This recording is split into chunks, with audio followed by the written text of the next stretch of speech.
Hello and welcome. I'm Sarah and I have been in several abusive relationships, and I'm here today to talk to you about reactive abuse. Briefly, I just want to explain, having been on the end of it and wanting to explain to people that when you're going through this, you are likely, when you react to the abuse you're receiving, it will be at some point in time, probably will be an extreme reaction, because it's been building up and building up in you for many years. You've tried very, very hard to make a relationship work with a narcissist or a toxic person, or somebody with psychopathy or antisocial personality, whatever they call it now. You'll have tried really hard to work with those people, to have what you believe should be a reciprocal kind of relationship whereby both people get heard. But obviously you will know that within those relationships that is something which is never ever going to be achievable, because they're not looking to be treating you as an equal. They're looking to be controlling and gain supply from you and to be powerful because of their instability and their insecurities. But what happens is that with reactive abuse, what tends to happen is that you will be triggered by something that the narcissist will do. So it will be, they'll know exactly how to trigger you. They'll know exactly where your trigger points are. But it'll usually be around things like ignoring you, or saying something which is hurtful and they know is hurtful and that you have raised with them many, many times before. And then what you will do is have an extreme reaction to it, because it's like a cork being pushed down underwater for ages. You can't leave that cork there. It's going to fly out at some point. Just like in a Prosecco bottle, if you've got that bottle and you're shaking it, and those bubbles and that fizz is building and building and building, which is what the abuse is doing inside of you all this time. It's building and building, and you're trying to keep a handle on it. You're trying to keep reality present for yourself. You're trying to understand. You're desperate to have a relationship with this person. You want it to work, and you keep going back, running headlong into this wall of abuse. So it's building up, and just like the cork, it will explode at some point. So you will then possibly scream, shout, lash out, throw stuff, behave in ways that you don't behave with anyone else.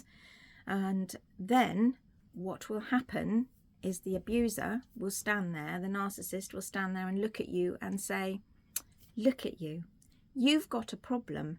You are angry all the time. You can't control your emotions. You are absolutely out of control. There's something wrong in here.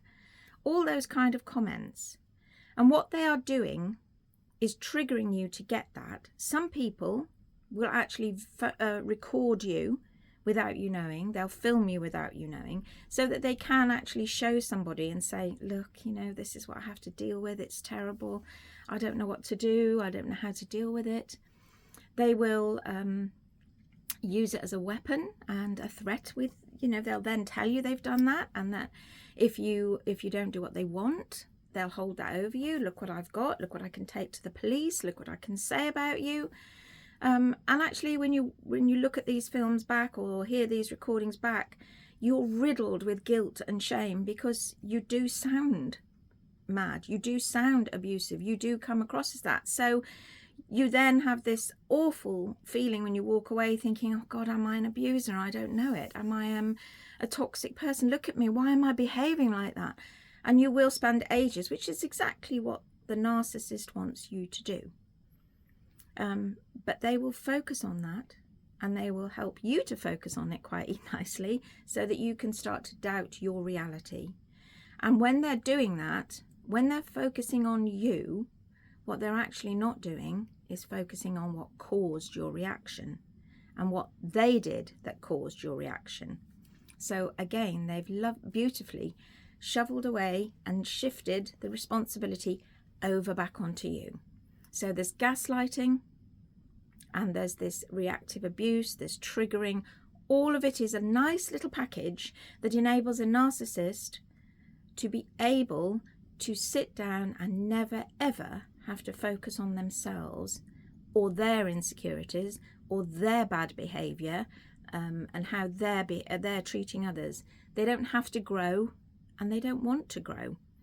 There is no sense of oh golly, give me the word, I'm trying to think of it. There's no sense of conscience or guilt on their part.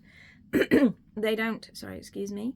There's no feeling of, like the rest of us, if we had upset somebody and they'd repeatedly told us, for instance, that they didn't like what we did and that it hurt them, I think the majority of us, it's safe to say, would go away and think about a way of adapting that behaviour, or be conscious of it at least for the next interaction, and think, I'm heading down that road again. That wasn't very nice for that person. Because I love them and because I care about them and I'm looking for the best outcome in my relationship and my day, I am obviously going to then take that information and not do the same thing again, because who would want to hurt your partner? I wouldn't. I wouldn't want to keep repeating a pattern that hurts them. And I don't think many would. So if your partner constantly, when you keep telling them nicely, which you will have done to start with, there'll have been a long path to getting to the point where you actually have so much trauma to deal with that you reactively, abuse somebody, or you react to it in a huge manner. It'll have taken you a long way to get there. So when you do actually get there, try to remember that this isn't something you choose to do. It's something that you can no longer help doing because of what's happened to you. Start to realize that the person opposite you is playing a game with you. It's a big game. They're getting supply. They're enjoying your reaction. It's a bit like a child, really. They are quite childlike, in as much as any sort of attention is good attention, whether it be for bad behavior or good behavior. It's attention. So just remember that when you're feeling triggered, remove yourself from that situation. Remember, if you can, to take a breath and think, this is a game and I am being played here and I need to remove myself from this situation, because you're never going to win. They're always going to be able to push you over the edge. You're always going to justifiably have the most extreme reaction in the end, because it's too painful. It's just too much for you to hold inside of your body any longer, and your mind. You're a human being, and there is a limit to how much you can take and process and try to make sense of. But you won't make sense of what they're doing, because you don't have the same mindset. You don't have the same illness, the same problem as them.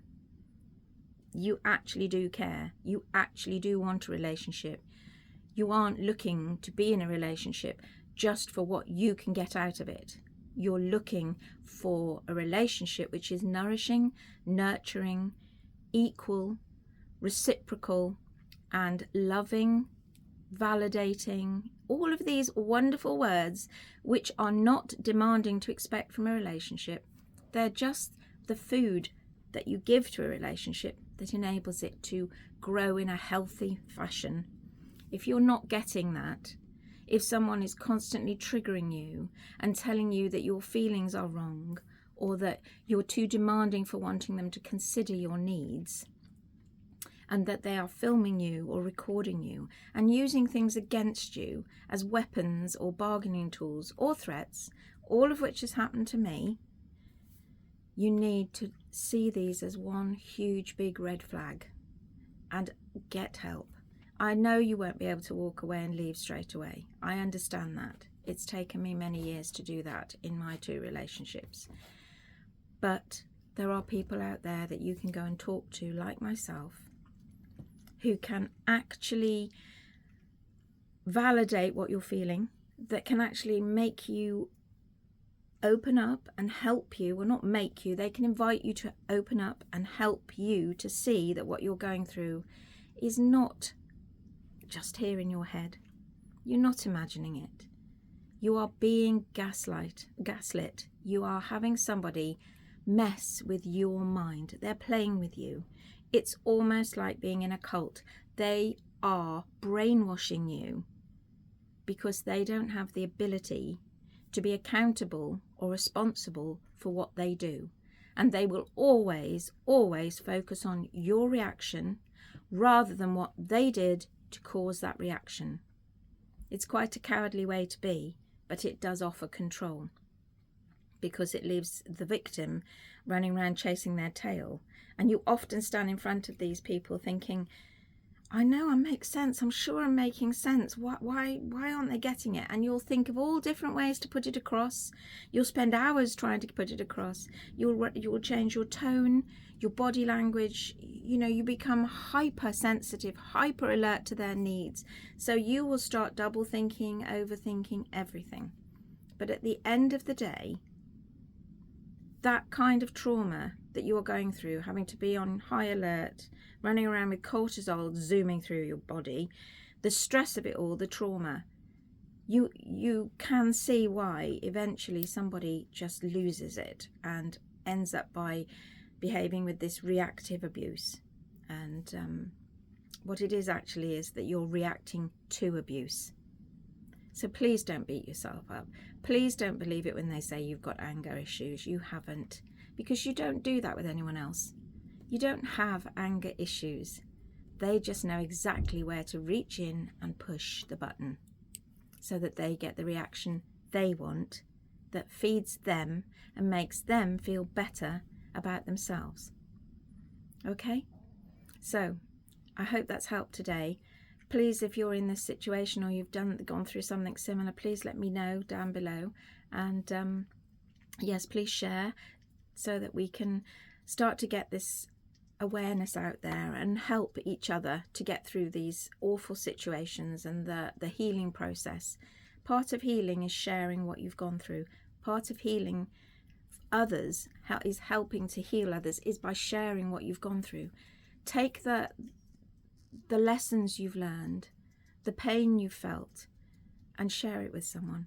Give it to somebody so that they can go, oh, maybe it's not just me then. Maybe I'm not alone. Maybe I am right. You know, if it's just that seed that drops into someone's mind of doubt that they are not the problem, so that they can stop thinking that they can start to get on that path and think, maybe I am not the problem. If you're just that little tiny seed that starts that, that's huge. That's an amazing gift to give someone. So anyway, the sun's out here. I hope it is with you. And if not, snuggle up by the fire or do something wonderful for the rest of the day. Try to take care of yourselves. And if you are in toxic environments, just remember the best form is to just keep yourself away from these people. Don't react if you can help it. Move away. Before it gets too far, try to find ways out of those situations. But please don't beat yourself up if you finally do react. It's normal. Okay? It's normal. Keep yourselves safe, and I'm sending you much love. Take care, all of you. Speak again soon.